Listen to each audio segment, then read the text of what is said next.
My name is Amelia Hart, and I was 27 years old when I found out my sister had been quietly dismantling my life for years. People always imagine betrayal arrives with noise, a slammed door, a shattered glass, a voice raised just a little too high before everything finally breaks. But the worst betrayals rarely announce themselves that way. Sometimes they arrive in a sunlit kitchen that smells like vanilla coffee creamer and burnt toast. Sometimes they arrive while your twin sister is in the bathroom touching up her lipstick before brunch. Sometimes they arrive in a phone that looks exactly like yours. Sabrina and I had always laughed about that kind of thing.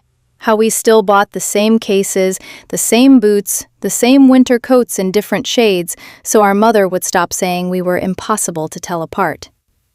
Last year, for our birthday, we had even given each other the same model phone as a joke. "Twin telepathy," she'd said, grinning as she lifted her glass of champagne. I remember thinking it was sweet. That is the humiliating thing about hindsight. It turns tenderness into evidence. That morning had started like dozens of others. Sabrina had invited me over for brunch because she missed me, and because, according to her, I had been looking tired lately. She said it the way she always said things that sounded caring on the surface and faintly corrective underneath. I had not noticed that tone before.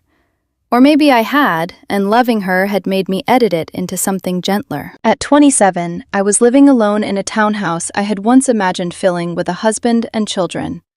That future had cracked apart 8 months earlier when my engagement to Evan Mercer ended in one brutal, confusing conversation that left me feeling as if reality had been rearranged while I wasn't looking.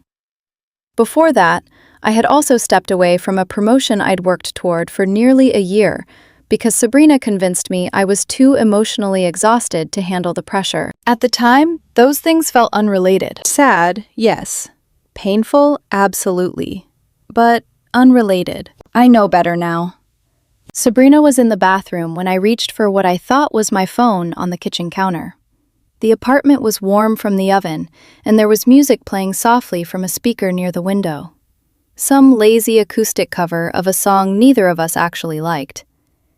I remember the details because my brain preserved them with cruel precision, as if some part of me understood I would return to this moment over and over later and search it for signs. The screen lit up in my hand. A message banner slid across the top. "Did you get her to back off the promotion idea for good?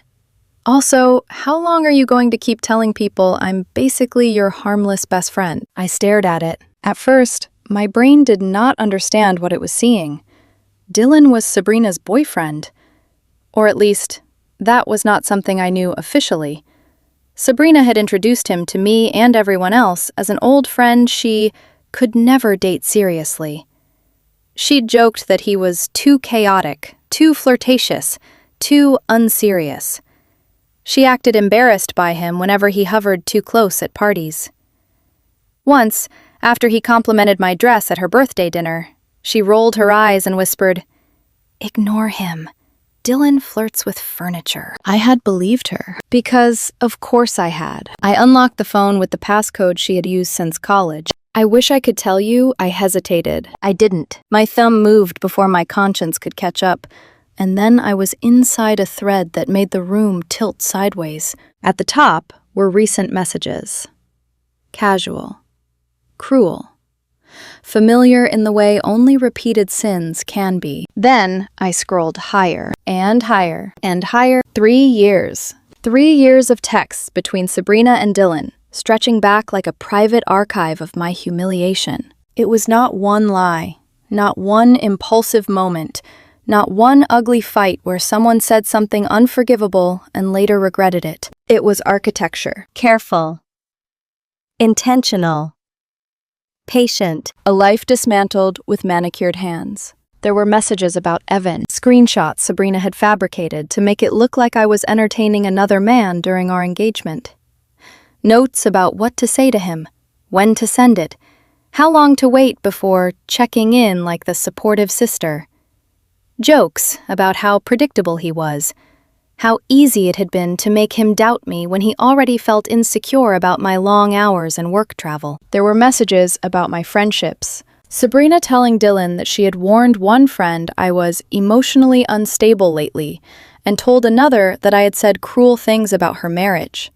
There were laughing voice notes about how people always pulled away from conflict if you presented yourself as concerned enough. And then there was the promotion, the one I had convinced myself I did not really want, after all. The one I had cried over in Sabrina's lap while she stroked my hair and told me it was okay to choose peace over ambition. I found messages where she outlined exactly how she had done it. How she had called the office pretending to be me to clarify that I was withdrawing from consideration.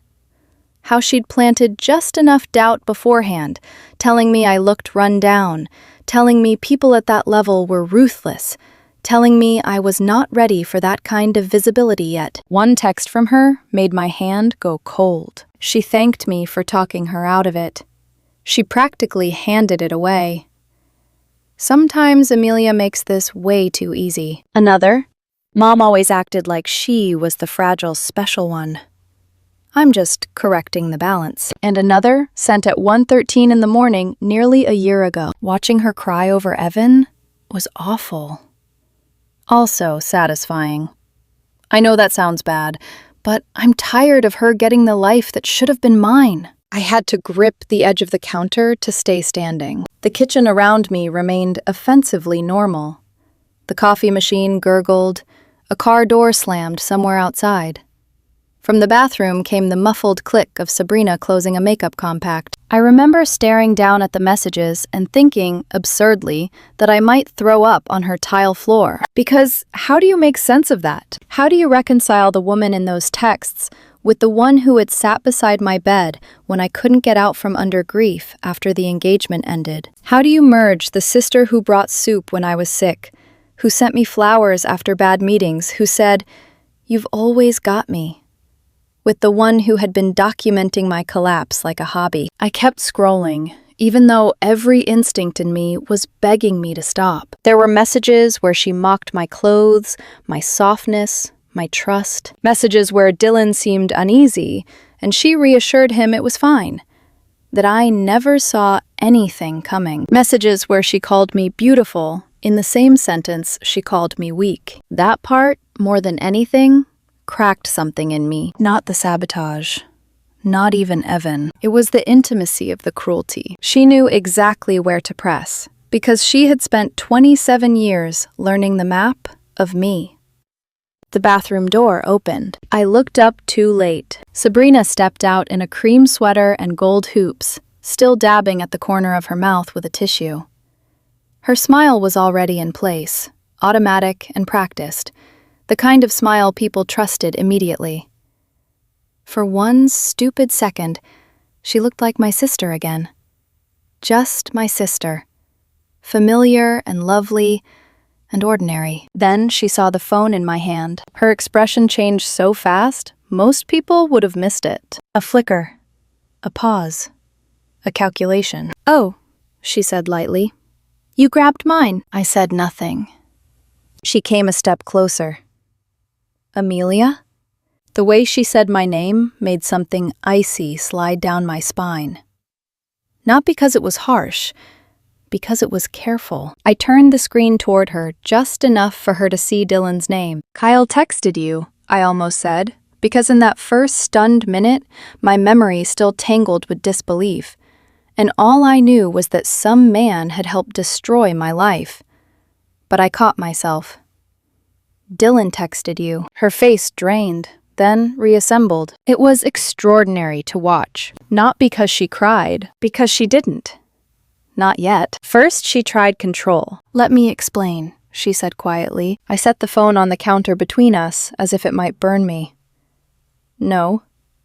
Amelia, it's not what you think." I laughed then, a short, ugly sound I barely recognized as mine. That line only works when I haven't already read 3 years of messages. That landed. Her shoulders stiffened. For a moment, we just stared at each other across the kitchen island. Two women with the same eyes, the same dark hair, the same mouth. One of us trembling, the other trying not to. "You went through my phone," she said. It was such a pathetic reach for power that if I had not been shattered, I might have admired the audacity. "You ruined my life," I said. Her jaw. "Not fair." I repeated it in my head because I needed to make sure I had actually heard her. She took another step toward me and lowered her voice, slipping into the tone she used whenever she wanted to position herself as the calm one, the reasonable one, the one managing my feelings. "Evan was wrong for you," she said. "You know he was insecure. You know he couldn't handle your moods." "My moods? You were miserable with him. You made him think I cheated on him." Her mouth parted, then closed again. "Not denial, just adjustment. The promotion would have crushed you," she said next, too quickly. "You were already barely sleeping. You were anxious all the time. I was trying to keep you from making a mistake." I stared at her. There it was, the thing underneath all the lies. Not guilt. Entitlement. She had not thought of herself as destroying me. She thought of herself as editing me, correcting my life into a shape she could tolerate. "You called my office pretending to be me," I said, my voice strangely calm now. "You told my friends I was talking about them behind their backs. You ended my engagement. And you sat with me afterward while I cried." That was when she finally broke a little, her face twisted. Not with remorse, with resentment. "You always make yourself sound so innocent," she snapped. I actually flinched. Not at the volume, at the venom. Her hands opened helplessly at her sides. "Do you know what it's like standing next to you my whole life? Do you? Everyone looks at you first. Everyone worries about you first. Even when you're a mess, people call you lovable. When I work for something, I earn it. When you breathe, people hand it to you like it's fate." I felt the floor shift under me. So that not one bad year, not one mistake. A lifetime of scorekeeping I had never known we were playing. "You could," she laughed bitterly. "And you would have done what? Hugged me? Fixed it? Been generous again?" I had no answer, because nothing in me had prepared for this.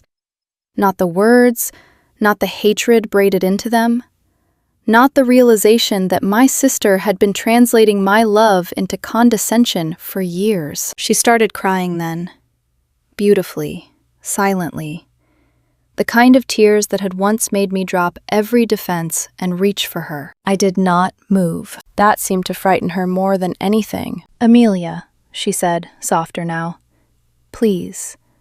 I know this looks horrible, but I never wanted to truly hurt you." I looked at her, really looked, at the trembling chin, at the glossy eyes, at the face that mirrored mine just enough to make the whole thing feel like some grotesque split-screen version of womanhood.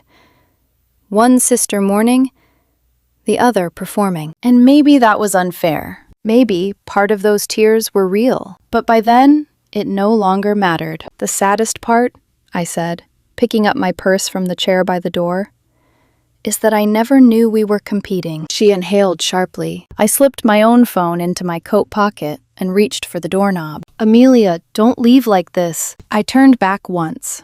She was standing in the middle of her spotless kitchen, crying in the morning light, surrounded by flowers on the counter and plates waiting for eggs that would never be eaten. "We were twins," I said. "I thought that meant I was safe with you." Then I left. I do not remember the drive home, only fragments. A red light. A dog walker at a corner. My hands clenched so tightly around the steering wheel, my knuckles hurt for hours after. I did not cry. That came later. What I felt first was something colder than grief and quieter than rage. Clarity. By the time I pulled into my driveway, I knew two things. First, the sister I loved had either never existed or had been buried so deep beneath envy that I would never reach her again. Second, I was done being the last person in the room to know what was happening to my own life. Sabrina thought she understood me because she knew how to wound me. She was wrong. Knowing where someone breaks is not the same as knowing who they become after. I went inside, locked the door, and sat in the silence of my living room while the winter light shifted slowly across the floor. Then I opened my laptop, and I began.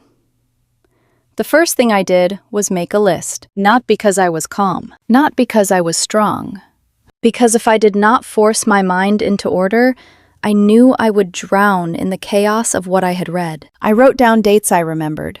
The promotion cycle, the month Evan started acting distant, the week Melissa stopped returning my calls, the dinner party where Sabrina had pulled me aside and gently suggested that my friend Naomi seemed a little competitive with me lately.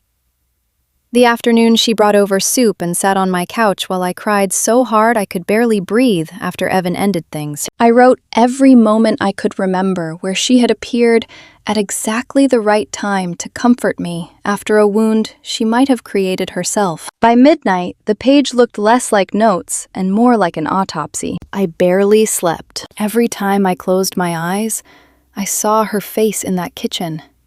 Not the tears, not the trembling voice, the flash before all that, the calculation. The instant she realized, I knew. There is something uniquely horrifying about watching love turn mechanical in real time. The next morning, I called in sick to work. My manager sounded concerned. I almost laughed at that. Concern now felt like a language I no longer trusted. I spent the day on my living room floor, surrounded by old notebooks, my laptop, printouts, and the kind of grim determination I had only ever seen in people who were either rebuilding their lives or preparing for war.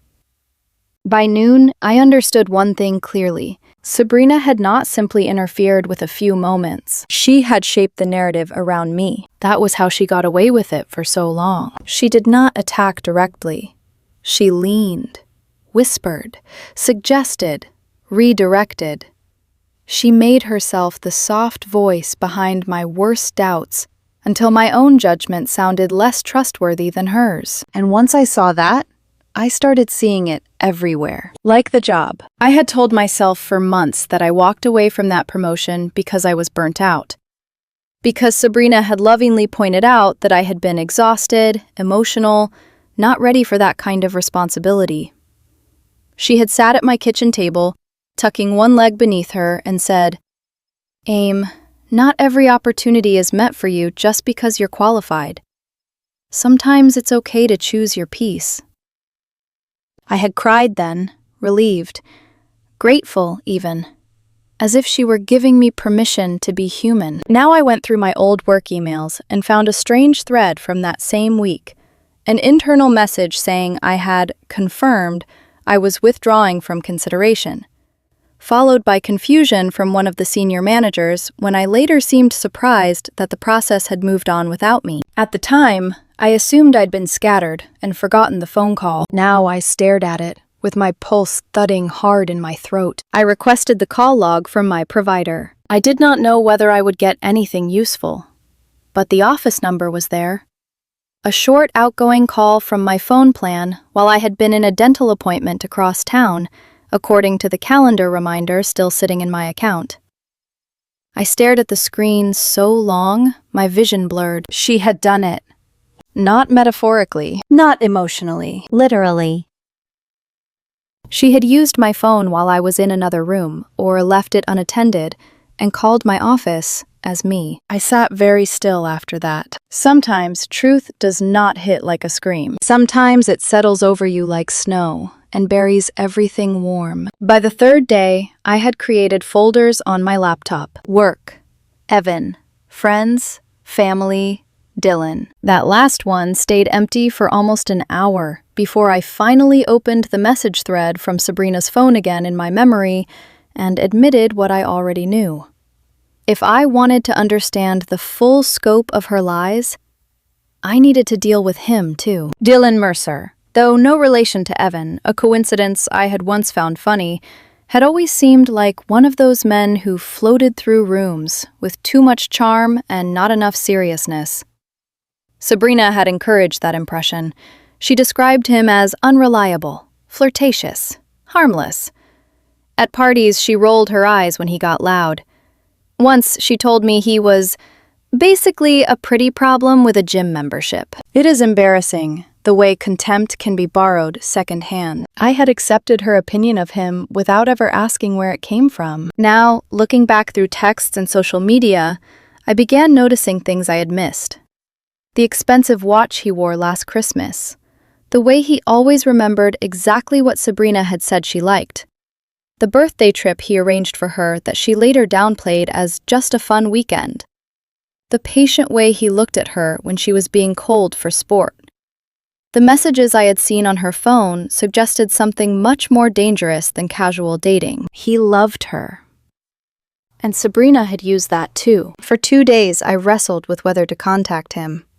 Not because I wanted to protect her, but because once you release truth into another person's life, you cannot control what it destroys on the way through. On Friday night, with rain tapping softly at my windows and half a glass of wine untouched beside my laptop, I made a new email account. I kept the message short. You don't know me, but you deserve to know that Sabrina has been lying to you and using you.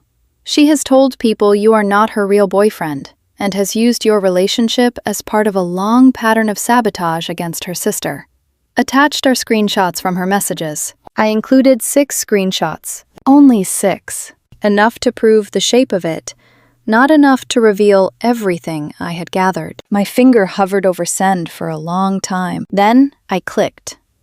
The message left, and with it, something in me crossed a line I knew I would never uncross. I expected relief. Instead, I felt sick. I barely slept that night either. At 7:14 the next morning, my new inbox pinged. Who is this? No greeting, no denial.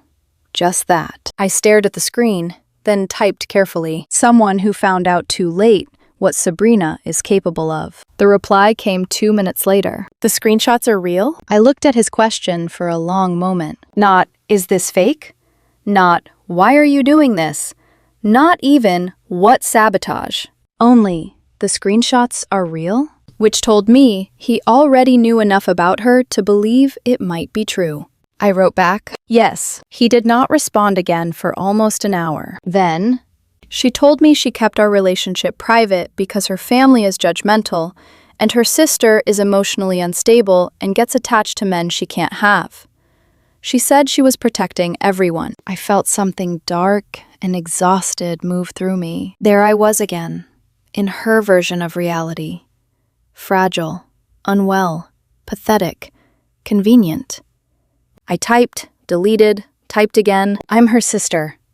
And none of that is true. This time, his response took longer. When it came, it was one line. I bought a ring 3 weeks ago. I closed my laptop after that. Not dramatically, just carefully, like I was handling something breakable. Then I went into my bathroom, sat on the edge of the tub, and finally cried. Not because of Sabrina, not only because of her. Because damage multiplies. Because even monsters rarely destroy just one thing at a time. Because somewhere across the city, a man I barely knew was discovering that the woman he loved had built intimacy on lies.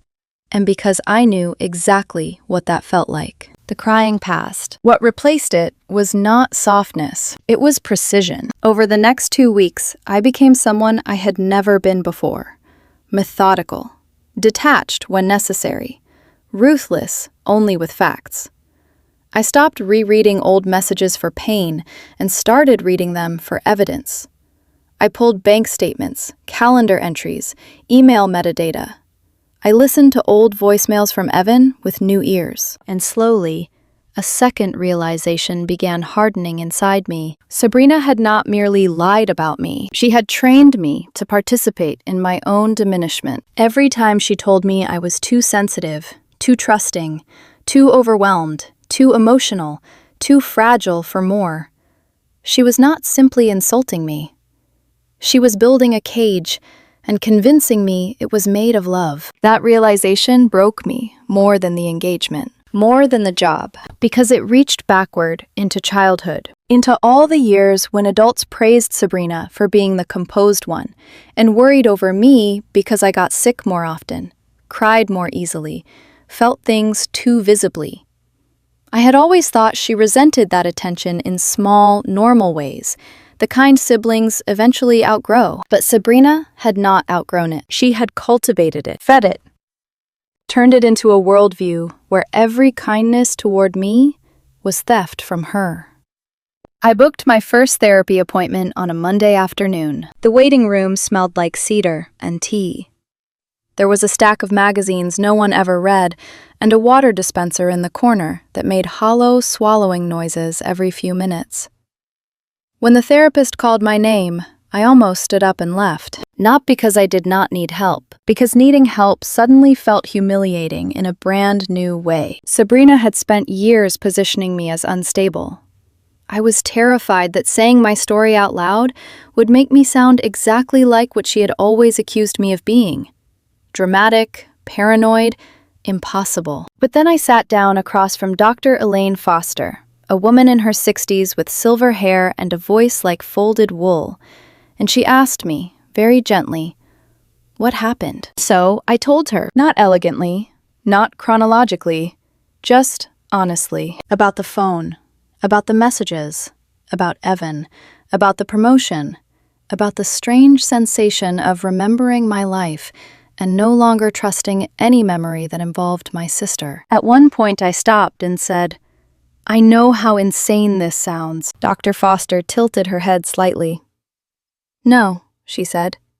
It sounds like coercive betrayal by someone who knew your vulnerabilities intimately. I stared at her. The phrase landed in me with the force of a key turning in a lock. Coercive betrayal, not bad luck, not overreacting, not sister drama. Something real, something named. I did not leave that appointment healed.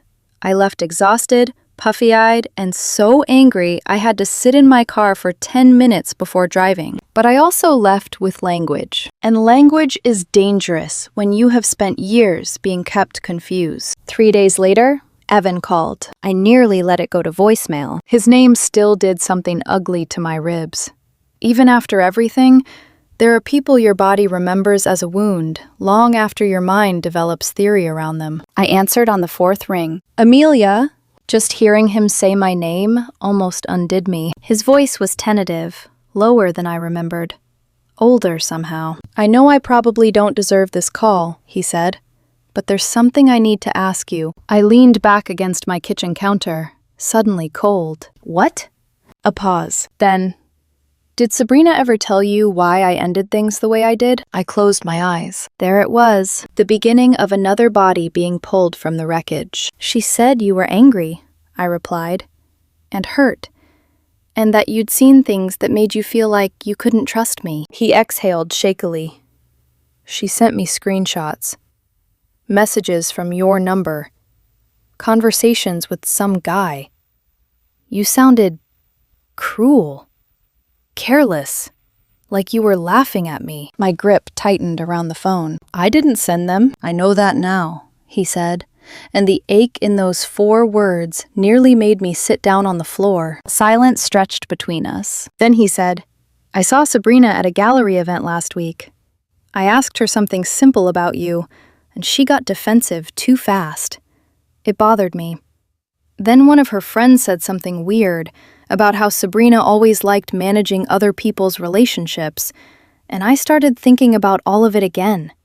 I had the screenshots saved. I looked closer. The timestamps didn't make sense. Some of the formatting was wrong. And Amelia? His voice cracked.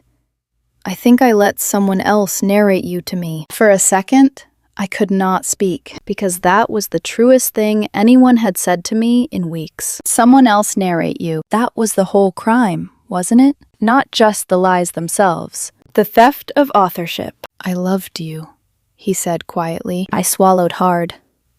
I know. I thought you humiliated me. I know.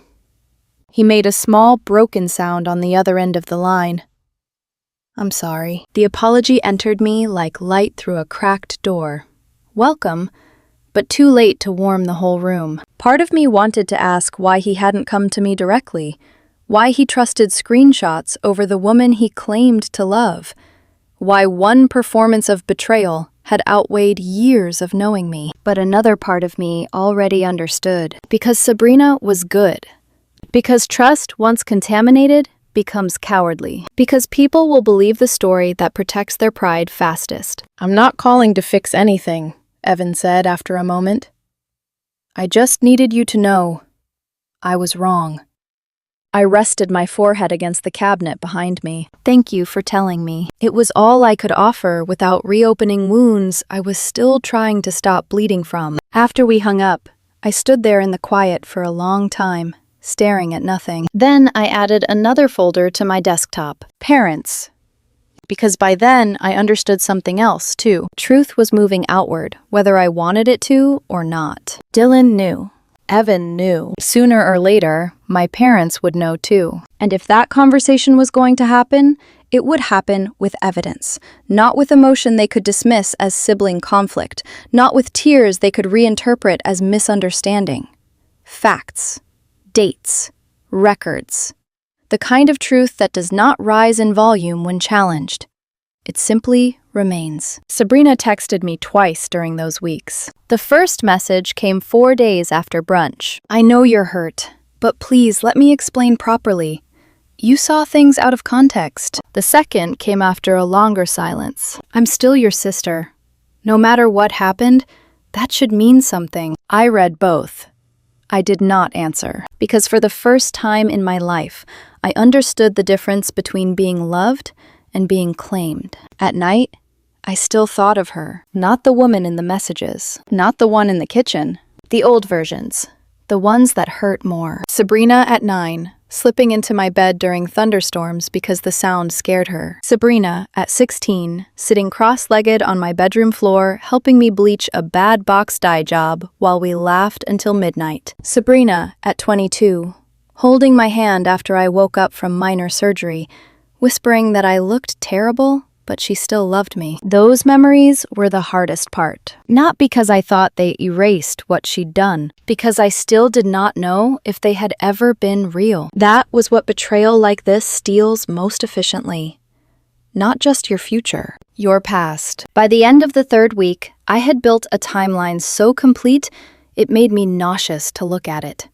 Dates, screenshots, corroborating details, copies of emails, notes from phone records, the beginnings of statements from people who had started remembering strange things Sabrina had said about me over the years. I printed everything. Page after page slid from my home printer, stacking into a thick, terrible record. Then I placed the pages in a black folder and set it on my dining table. Outside, evening gathered slowly against the windows. My apartment glowed gold with lamplight, clean and quiet and almost unrecognizable to me now. It looked like the home of someone more composed than I felt. Someone who knew what she was doing. Maybe that was becoming true. I stood there with the folder in front of me and realized I was no longer waiting to be rescued by the truth. I was carrying it.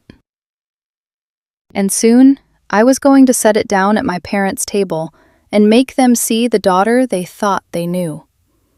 I chose a Sunday, not because it was dramatic, because it was predictable. Sundays were when my parents slowed down. When the house was quiet, the television low, the world temporarily softer around the edges. It was the only day I knew they would both be fully present, not distracted by work, not rushing out the door, not half listening while checking their phones. If I was going to fracture our family, I wanted them to actually hear it. I texted my mom 3 days in advance. "Can you and Dad come over for dinner Sunday? Just you two." She replied within minutes. "Of course, honey. Everything okay?" I stared at the message for a long time before answering. "Yeah, I just want to see you." That wasn't a lie. It just wasn't the whole truth. Sunday afternoon, I cleaned my apartment like I was preparing for inspection. Every surface wiped, every cushion adjusted, every dish in place. I cooked my mother's favorite lasagna, the one she'd taught both Sabrina and me how to make when we were teenagers. Layering the pasta sheets carefully, pressing the ricotta smooth, laughing when one of us inevitably spilled sauce on the counter. That memory came back so vividly, it almost stopped me. Almost. I poured my father's preferred wine into a decanter I had never used before and set 3 glasses on the table. 3, not 4. That detail sat in the center of everything. When they arrived, my mom hugged me too tightly. She always did when she sensed something was off. "You look tired," she said, pulling back to study my face. I forced a small smile. "I've had a long couple of weeks." My dad stepped inside behind her, his eyes scanning the apartment in that quiet, observant way of his. He kissed my cheek and said, "Smells good in here." Normal. Everything felt aggressively normal. We sat down. We ate. We talked about safe things, weather, work, a neighbor's new dog. My mother complimented the lasagna. My father poured more wine than usual, and the entire time, the folder sat on the sideboard behind me like a second pulse in the room. I waited until dessert, until the plates were empty and the conversation had slowed, until there was nowhere left to hide. Then I stood, walked to the sideboard, and picked up the folder. My hands did not shake. That surprised me. "I need to show you something," I said. My mother's smile faded first. My father leaned back slightly in his chair, his expression tightening. "What is it?" he asked. I placed the folder on the table and opened it. For a second, neither of them moved. Then my mother reached out slowly, as if the papers might burn her. "What is all this?" "It's about Sabrina." Silence. A deep, heavy silence that seemed to press against the walls. My mother let out a small, disbelieving laugh.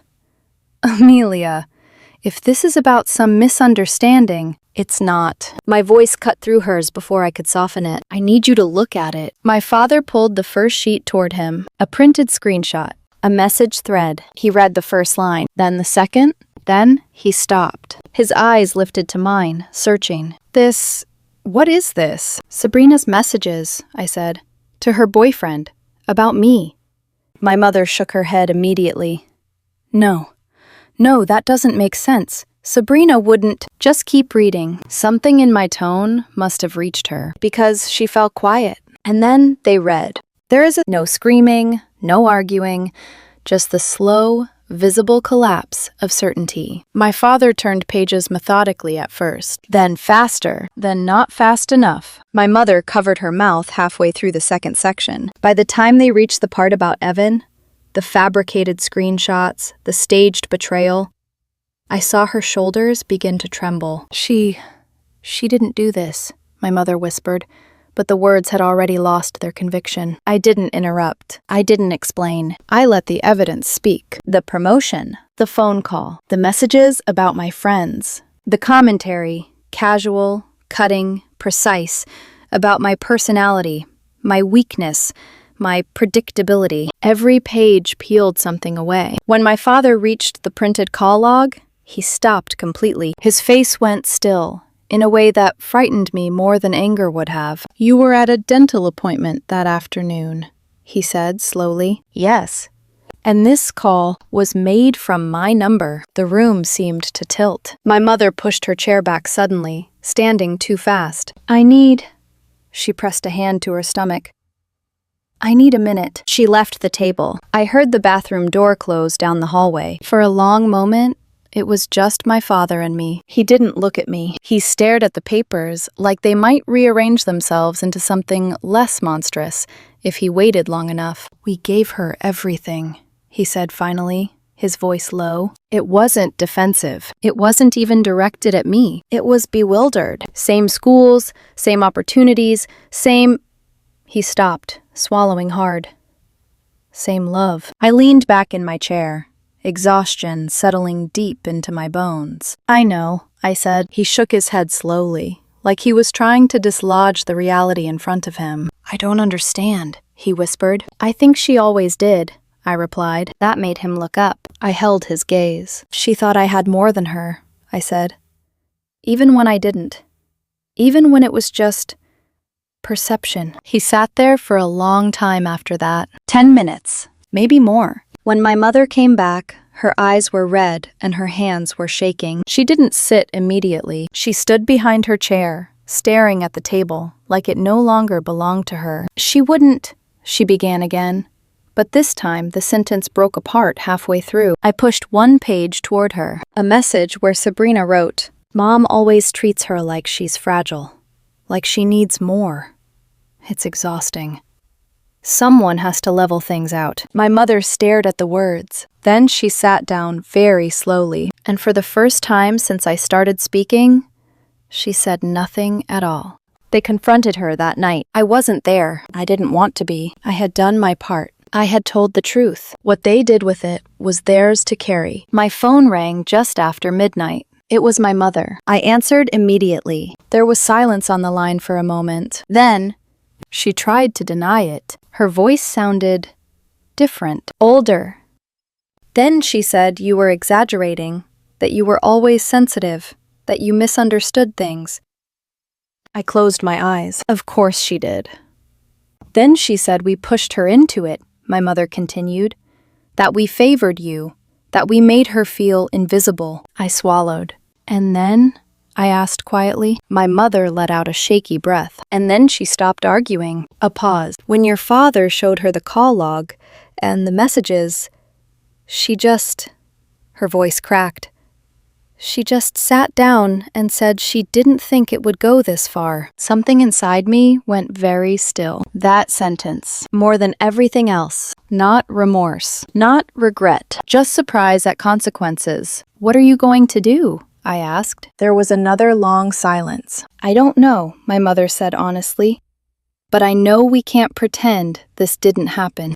The fallout wasn't explosive. It was quiet. And in some ways, that was worse. Sabrina didn't come to family dinner the next week, or the week after that. Her name wasn't mentioned much. Not deliberately avoided, just not reached for. The framed photos in my parents' hallway, ones that had always held both of us, began to change. First one disappeared, then another. By the third week, I noticed there were no recent pictures of her left at all. My father stopped asking about her. My mother stopped texting her every morning. It wasn't cruelty, it was absence. A slow, deliberate withdrawal of trust. And Sabrina unraveled. I didn't need to expose her publicly. I didn't need to say a word to extended family or mutual friends. She did that herself. The first post was vague. Something about betrayal, about family choosing sides. People responded with concern at first, then confusion,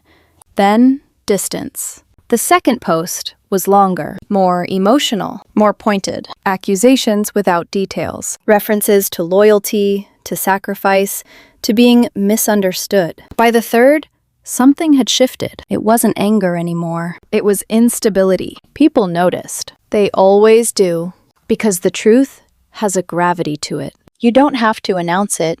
You just have to stop holding up the lies. Dylan never contacted me again, but I heard through the quiet network of things that travel without names attached that he had ended things with her abruptly. The ring he bought never left its box. Work changed too, not overnight, but steadily. Sabrina worked in marketing, a field that thrives on image, trust, consistency. Small inconsistencies started surfacing. Nothing dramatic, just enough. A number that didn't quite add up. A claim that couldn't be verified. A project someone else quietly revealed she hadn't led. Once doubt enters a system, it spreads. Carefully, relentlessly. I didn't orchestrate it. I didn't need to. Truth, once introduced, tends to do its own work. One night, about 5 weeks after the dinner, I stood in my kitchen holding a glass of water and realized something unexpected. I wasn't angry, not the way I had been, not the sharp, burning rage that makes your hands shake. What I felt instead was distance, a widening space between who I had been and what had happened to me, between Sabrina and me, between the life I thought I was living and the one I now understood I had to build. It wasn't peace, not yet, but it was movement forward. And for the first time since that morning in her kitchen, I believe that might be enough. The first message came exactly 6 weeks after that brunch. I remember the timing because, by then, my life had already begun rearranging itself into something unfamiliar, but steadier. I had moved apartments, not far. Just far enough that I no longer passed Sabrina's street on the way to anything. My new place had larger windows, cleaner light, and none of the echoes of the person I had been before everything unraveled. The walls were still bare in places, but I liked that. It felt honest. Unfinished, but not broken. I had also started a new job. A better one. The irony wasn't lost on me. The position I stepped into was everything the old promotion would have been, and more. More responsibility, more visibility, more pressure. And somehow, I was handling it. Not perfectly, but truthfully, without a voice in my ear telling me I was too fragile to try. Therapy had become a rhythm in my week. Not something I dreaded anymore, but something I relied on. A place where confusion was allowed to exist without being corrected, where I could take apart old memories and examine them without someone gently redirecting me toward a version that served them better. That morning, I was standing in my kitchen, coffee cooling in my hand, when my phone lit up. Sabrina. For a second, my body reacted before my mind did. A flicker of recognition, a tightening in my chest, a ghost of instinct that said, "Answer her." I didn't. I stared at the screen until it dimmed. Then I set the phone down and went to sit by the window. 5 minutes later, it lit up again. A message. I opened it. I know I don't deserve a response, but please just read this. I've been going to therapy. I understand now what I did. I don't expect forgiveness. I just want to explain. I read it twice, slowly, carefully, looking for the familiar patterns, the positioning, the framing, the subtle shift from accountability to explanation. It was better written than anything she had ever sent before, which, in itself, made me cautious. I locked my phone without replying. Over the next few weeks, the messages continued. Not daily, not aggressive. Measured. Almost respectful. Each one a little longer than the last. Each one carrying a slightly different tone. I was jealous of you in ways I didn't understand. That doesn't excuse anything. I know that now. I told myself I was protecting you, but I see how controlling that was. I miss you. Not just having a sister, but having you. I don't expect things to go back.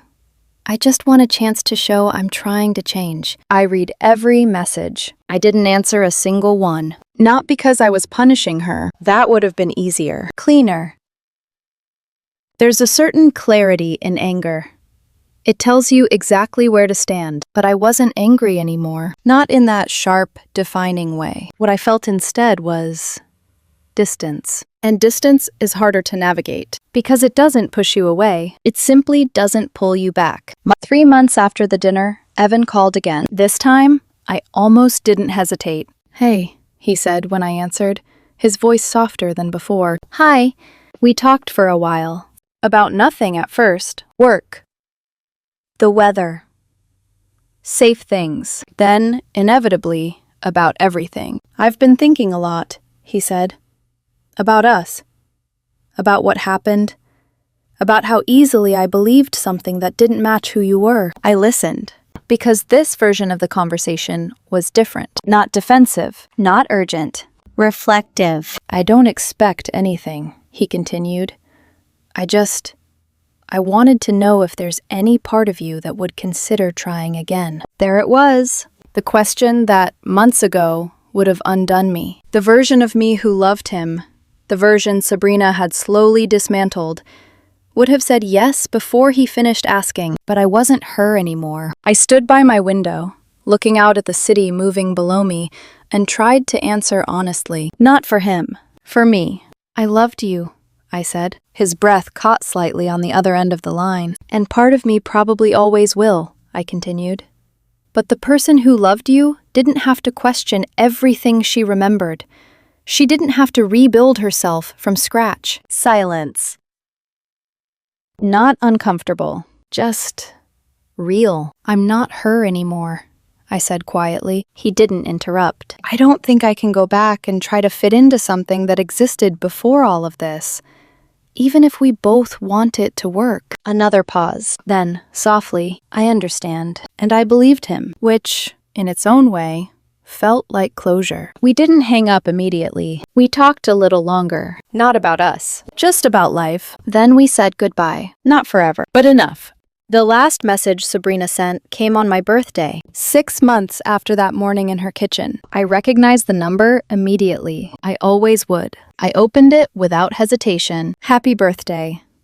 I know I don't have the right to be part of your life anymore. I just wanted to say I'm sorry for everything. I'm trying to be someone who wouldn't do what I did to you. I don't know if that matters to you, but it matters to me. I read it once, then again, then I locked my phone, and this time, I didn't feel anything urgent rise in me. No anger, no grief, no pull to respond, just understanding, not of her, of myself. I had spent months untangling the version of me that had been shaped around her opinions, her expectations, her quiet manipulations, and in the process, I had learned something simple. Some people are not meant to stay in your life.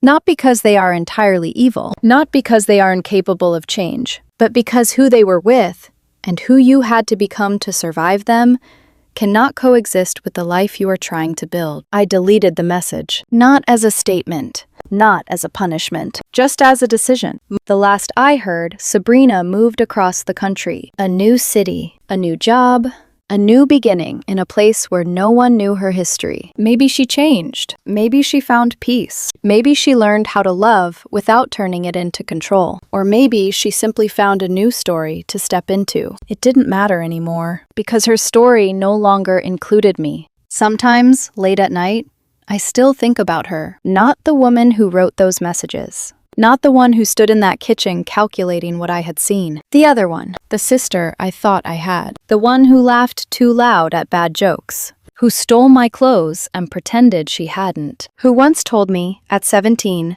that no matter what happened in life, we would always have each other. I miss her sometimes, even now. And that used to confuse me, until I understood something else. You can miss someone who never truly existed. You can grieve a version of a person that was real to you, even if it was never real to them. That grief doesn't make you weak. It makes you honest.